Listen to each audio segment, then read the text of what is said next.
तो बच्चों आज हम पढ़ रहे हैं वृत्त के बारे में। किसके बारे में? वृत्त के बारे में। सर्कल। ठीक है, क्या होता है सर्कल? वृत्त से आप वो वृत्त मत समझ लेना जिसमें हम भूखे रहते हैं, वो तो ये वृत्त होता है। वृत्त क्या होता है?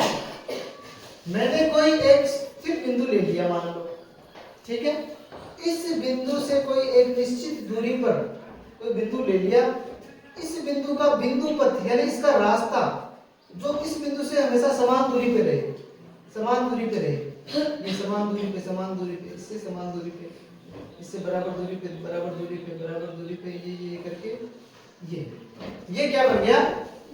वृत्त। क्या बन गया? वृत्त। अब इस बिंदु की इस ये जो परिधि आई है, ये जो हमारे पास लाइन आई है, कर्व आया है, इसके सभी बिंदु, इस पर जितने भी बिंदु है ना, इस पर जितने भी बिंदु, उनकी दूरी क्या रहेगी? हमेशा समान। क्या रहेगी? समान।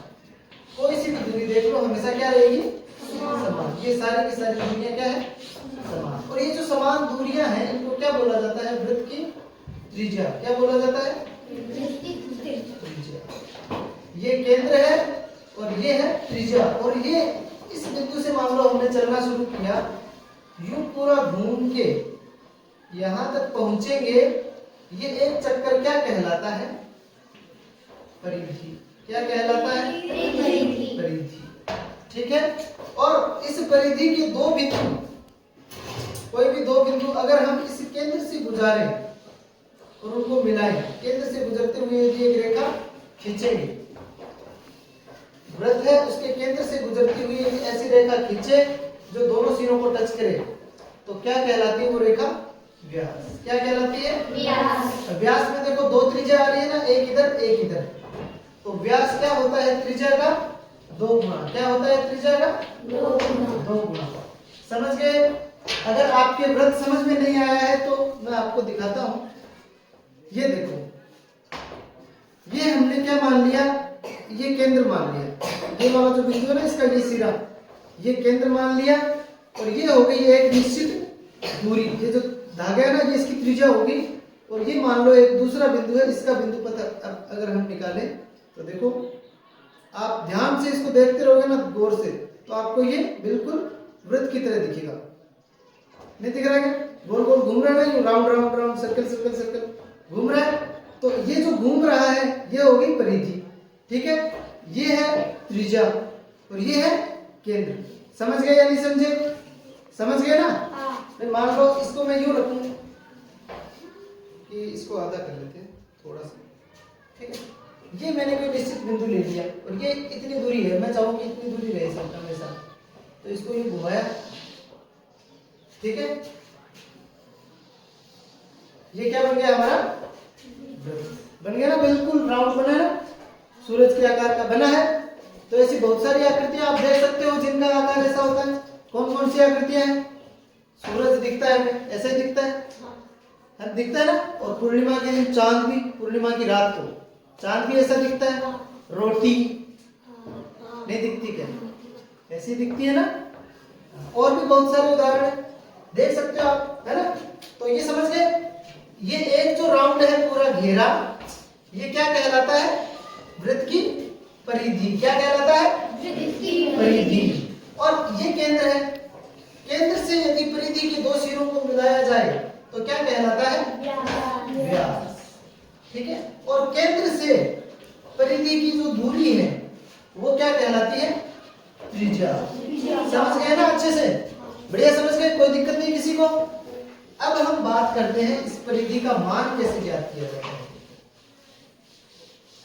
गणित में क्या होता है कि ये वृत्त है, इसकी परिधि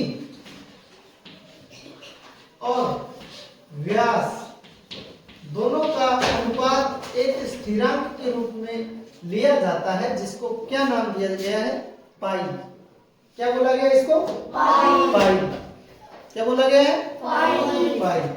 पाई की एग्जैक्ट जो वैल्यू होती है वो होती है 3.14159, ऐसे ऐसे ऐसे चलता जाता है। इसका कोई भी अंत नहीं होता, इसलिए ये एक अपरिमेय संख्या है। क्या है? अपरिमेय संख्या है। पाई क्या है? एक अपरिमेय संख्या। अपरिमेय संख्या है तो उसको हम अनुपात में लिख नहीं सकते, नहीं लिख सकते ना। लेकिन यहाँ पर तो अनुपात में लिख रखा है। कैसे लिख रखा है? कैसे लिख रखा है? अरे इनके अनुपात को ही तो ये स्थिरांक बताया गया है पाई, और इसका मान लिया जाता है 22/7 लिया जाता है ना। क्यों लिया जाता है? क्यों लिया जाता है समझ में आया? क्यों? क्योंकि 22 में 7 का भाग देके देखो, 22 में 7 का भाग देके देखो, भाग देके तो क्या आएगा? 3 3 7 21। कितना आ गया? बच गया एक बच गया ना। दशमलव लगाएंगे, उतार लिया 0। ठीक है, कितनी बार जा रहा है? एक बार जा रहा है, घटाएंगे, बच गया 3। ठीक है, पॉइंट है इसलिए। कितनी बार जाएगा? 4 बार, 28। कितनी बार? 4 बार गया, 2 बच गया, अब उतारा 0 20। तो ये कितना आएगा? 2 बार जाएगा 14, बच जाएगा 6।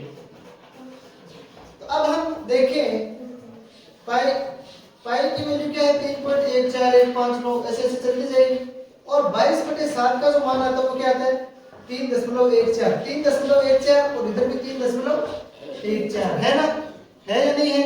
इसलिए हम क्या करते हैं, इसकी जो मिलती जुलती वैल्यू है 22/7 उस रूप में भी पाई को लिख लेते हैं, क्योंकि 2 अंकों तक इनका मान है वो समान आ रहा है।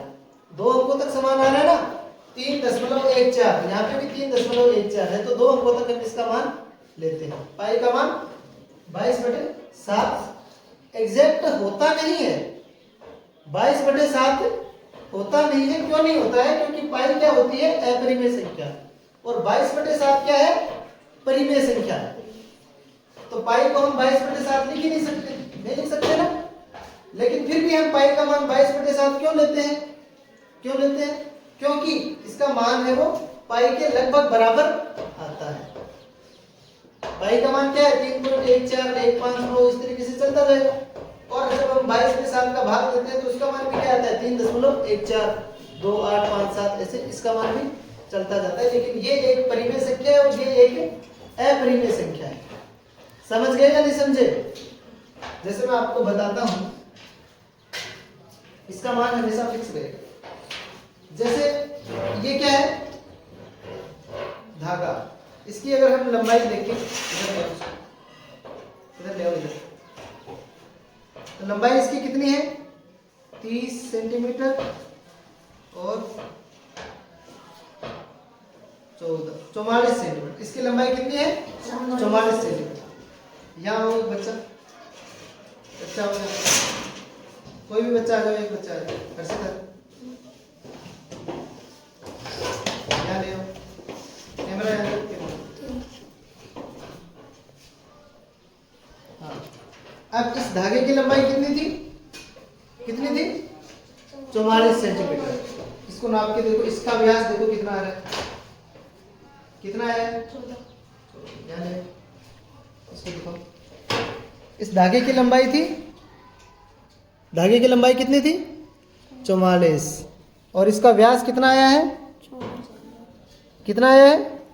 14। ठीक है ना? समझ गए?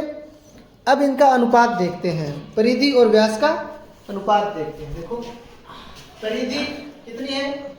44। व्यास कितना है उसका? 14। ठीक है, 2 से काटेंगे, कितना आया? 22। इसको 2 से काटा 7, 22/7। ठीक है, तकरीबन पाई से मिलता जुलता मान है, इसलिए 22/7 लिया जाता है। ठीक है ना? समझ गए या नहीं समझे? नहीं समझे? अब निकालते हैं परिधि निकालने का सूत्र।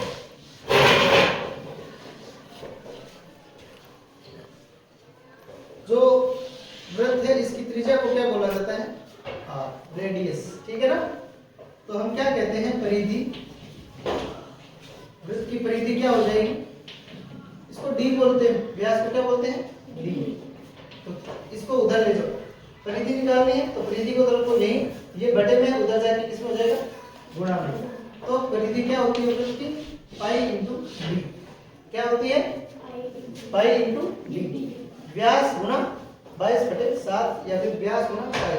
ठीक है, अब यदि आर से भी निकाल सकते हैं, क्योंकि आर क्या होता है, आर किसके बराबर होता है, डी बराबर 2r। बताया था मैंने कि व्यास है वो त्रिज्या का क्या होता है, दुगुना, बताया था ना। ये व्यास है, त्रिज्या दो त्रिज्या आ रही है ना इसमें, एक ये और एक ये, तो व्यास पूरा क्या हुआ त्रिज्या का दुगुना। तो इसलिए इस परिधि का सूत्र क्या हो जाएगा, पाई डी की जगह हम रख देंगे इनटू 2r। तो परिधि क्या हुई 2 पाई r, क्या हुई 2 पाई r। समझे या नहीं समझे? पाई क्या होता है, पाई परिधि और व्यास इनका अनुपात होता है, एक स्थिरांक के रूप में लेते हैं पाई को, जिसका मान होता है 3.14159 डैश डैश डैश चलता जाएगा। ठीक है, इसकी एग्जैक्ट वैल्यू अनुपात में तो हम लिख नहीं सकते इसको, क्योंकि ये क्या है कि अपरिमेय संख्या, इसलिए हम इसका मान लेते हैं 22/7 एक परिमेय संख्या के रूप में, क्योंकि इसका हल भी लगभग इसके बराबर आता है, लगभग। ठीक है ना, पाई लगभग किसके बराबर होती है 22/7, एग्जैक्ट वैल्यू बराबर नहीं। समझे या नहीं समझे? ठीक है, पाई का कॉन्सेप्ट क्लियर? ठीक है।